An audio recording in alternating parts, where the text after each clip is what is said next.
We each have ideas and beliefs regarding what we are capable of accomplishing in our lives. Some of those ideas simply float around as hopes and wishes in the conscious mind. Others are deeply rooted within the subconscious mind and are rarely questioned. But one thing is certain: if the conscious hopes and wishes do not become beliefs that the subconscious mind can work with, it will be very difficult for those things to become manifest.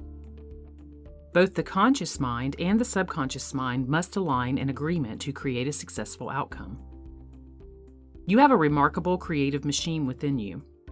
This creative machine works with the programs it has stored away, most notably from what it learns in early childhood, and it keeps your entire life in alignment with those programs.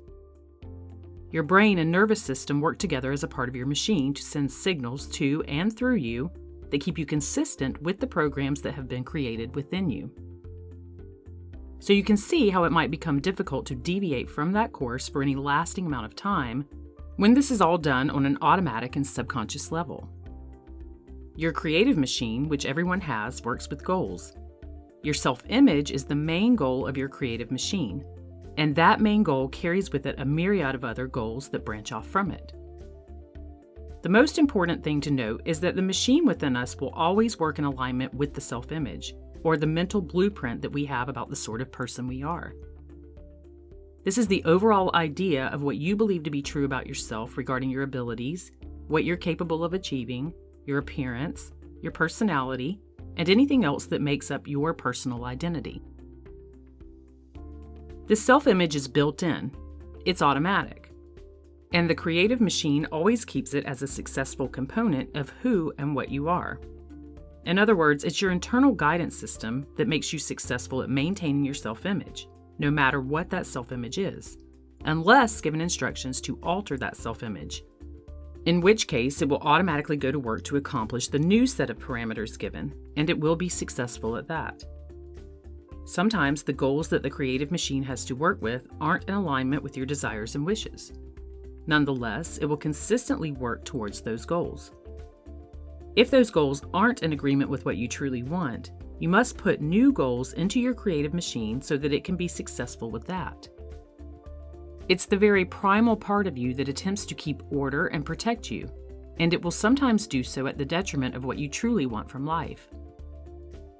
We each carry a mental blueprint regarding who and what we are. This blueprint builds the automatic programs we run. Those programs determine the outcome of everything in our lives, from relationships to money to the types of social circles we find ourselves in, and everything else in between.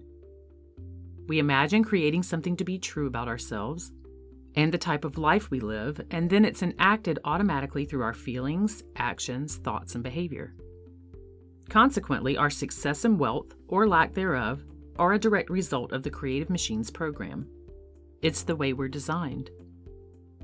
What all of this means is this: if you want to create more abundance in your life, your new main goal must be changing the self-image to that of a person who is abundant, and therefore change the program that your creative machine automatically runs when it comes to abundance. And abundance can be anything from an abundance of love, an abundance of money, an abundance of new social circles and friends, or anything else that you choose. Simply put, you only need to give your creative machine new instructions to work with to see different results. This one thing will determine your entire life. And you can set this on autopilot in just the way your current self-image and the programs that align with that run now. Here's an example of how your creative machine automatically works for you.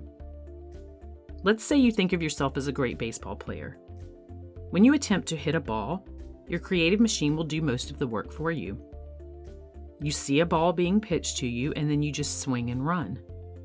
You don't think to yourself, I need to pull my arms back and then propel them forward really fast, drop the bat, and then move my right leg, and then my left leg, and keep doing that until I get to first base.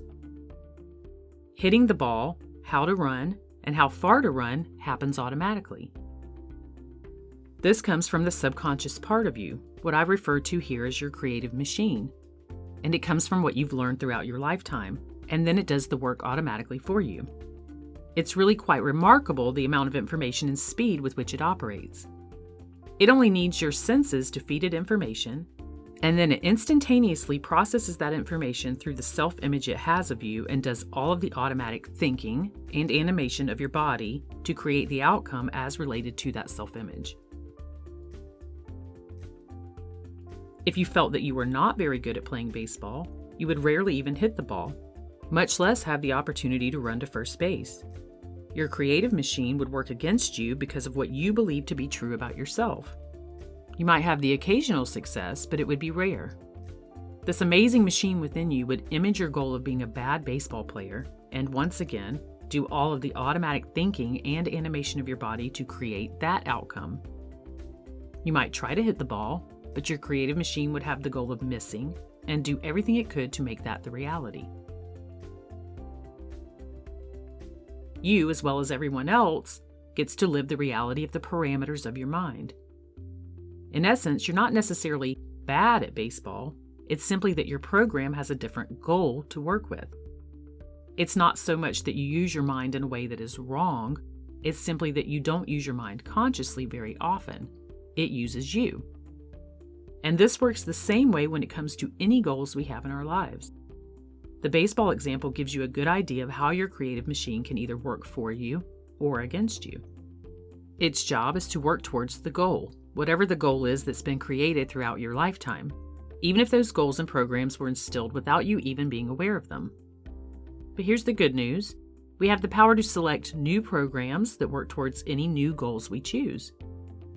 Unlike animals, whose goals are preset, mostly towards reproduction and survival, humans have creative imagination.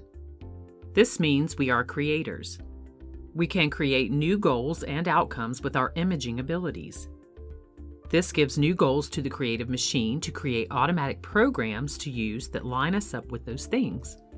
When done properly, the new goal images are then interpreted as part of our main goal, the self-image, and are automatically labored for via the creative machine. So how do you create new goals and programs that automatically drive you towards success in your life? By changing the dominant goal or the self-image that the creative machine works with. Here are a few steps to get started. Number 1, take a few moments to write down who you believe you are. What do you say about yourself, your abilities, and the type of life you live? What are the negatives and what are the positives? Number 2, take a look at what you've written down and recognize the parts that don't resonate with what you want to create in your life. Which aspects let you know that you have to change them if you want to experience something different? You don't have to dwell on these things, just identify them.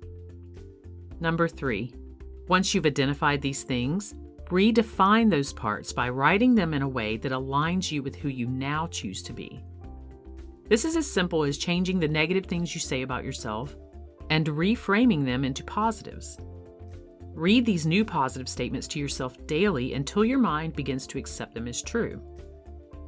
Number 4, make a point to seek out and study individuals who have the life you want to live.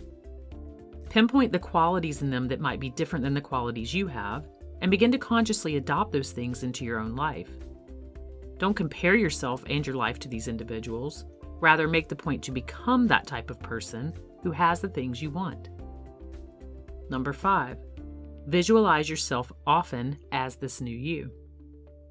Number 6, stop negative chatter in its tracks when you realize you're being critical of yourself and describing your life in a negative way. This is as simple as saying the word no, or immediately shifting your focus to one of the traits you deem to be positive when you notice this happening. You can even refer back to the positive statements that you've created. And do things that make you feel good as often as possible. Make a point to spend time on yourself and the things that you enjoy most. Your life is a reflection of your self-image. And these tips can help you begin the process of changing your self-image and the dominant goal that your creative machine uses to keep your life in alignment with that program. You will always act and attract according to the type of person you believe yourself to be. When you change your self-image, you change your whole life.